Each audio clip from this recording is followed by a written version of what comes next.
మన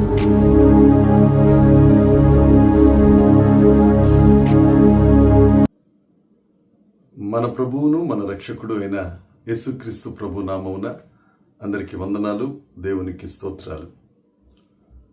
మనలను కంటి పాపలా కాపాడే దేవుడు, మనకు విరోధముగా రూపించబడిన దానిని వర్ధిల్లనీయని గొప్ప తండ్రి, మనల్ని ప్రేమించి మన బ్రతుకులలో మరొక నూతన దినాన్ని అనుగ్రహించినందుకు సమస్త మహిమ ఘనత ప్రభావములు యేసుక్రీస్తు ప్రభువుకి చెల్లునుగాక.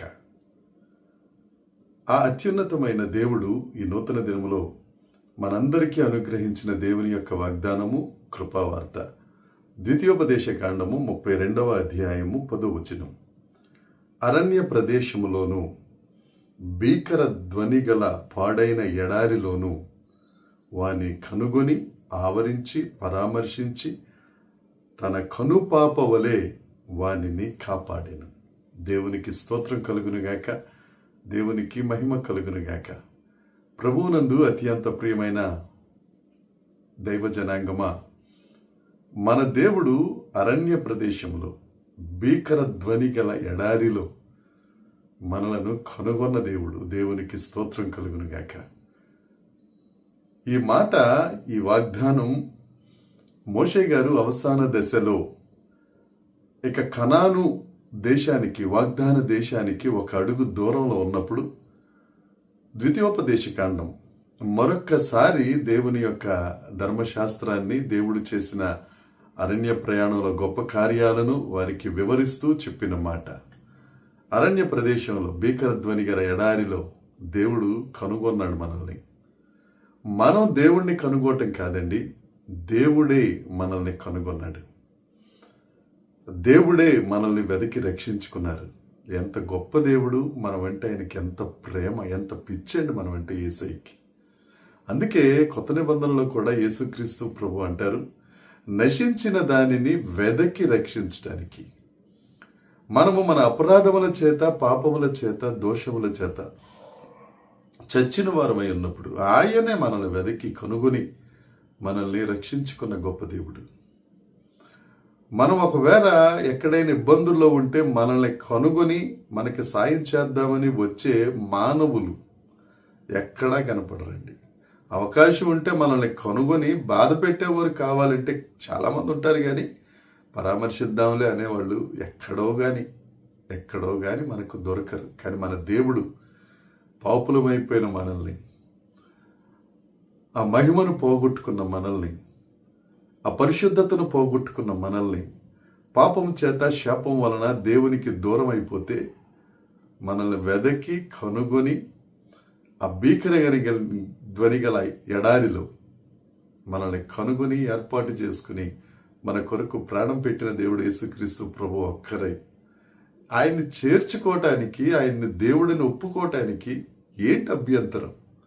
ఆయనే నిన్ను కనుగొన్నాడు. అరణ్య ప్రదేశం అంటే ఈ లోకంలో నిన్ను కనుగొన్నాడు. ఆయన కనుగొని ఉద్యానవనము అనే సంఘంలోనికి నిన్ను చేర్చాడు. అరణ్యం అంటే లోకం, ఉద్యానవనం అంటే సంఘం. నిన్ను కనుగొని, అరణ్యం పిచ్చి పిచ్చిగా ఉంటుంది, అరణ్యం అంతా చెట్లతో, ఉద్యానవనం చక్కగా అమర్చబడినట్టుగా ఉంటుంది. అక్కడ సంఘానికి నిన్ను చేర్చాడు ఈ అరణ్య ప్రదేశంలో. అంతేకాదు, నిన్ను పరామర్శించి ఆవరించి కనుపాపలా కాపాడారు. నిన్ను ఆవరించాడు దేవుడు, ఆవరించాడు. చెట్టుకు మంచున్నట్టుగా చలికాలంలో మంచు కురుస్తున్న వేళలో ఆ ఉదయాన్నే ఆ చెట్టు కనపడదు, మనకి మంచే కనపడుతుంది. అలా ఆవరించాడు.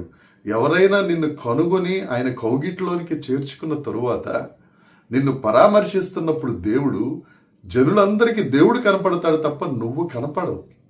నువ్వేమనుకుంటావు, నన్ను పరామర్శించే వాళ్ళు లేరు, నా ఇబ్బందుల్లో నన్ను కొనుగొని నా దగ్గరికి వచ్చేవాళ్ళు లేరు, నా శోకంలో నా కన్నీరు తుడిచి పరామర్శించేవారు లేరు అనుకుంటావు. సృష్టికర్త అయిన దేవుడు, భూమి ఆకాశములు పట్టజాలనంత గొప్ప దేవుడు, ఆయన నిన్ను ఆవరించాడు, నిన్ను ఆవరించున్నాడు. దేవునికి స్తోత్రం. నిన్ను పరామర్శిస్తున్నాడు.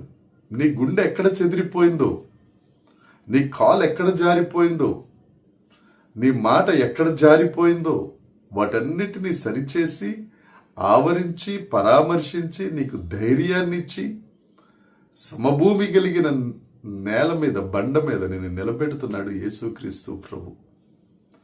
అందుకనే కీర్తనల గ్రంథంలో ఉంటుంది కదా, మనల్ని కాపాడే దేవుడు కొనుకడు, నిద్రపోడు. ఆయన మనల్ని ఆవరించే దేవుడు, పరామర్శించే దేవుడు.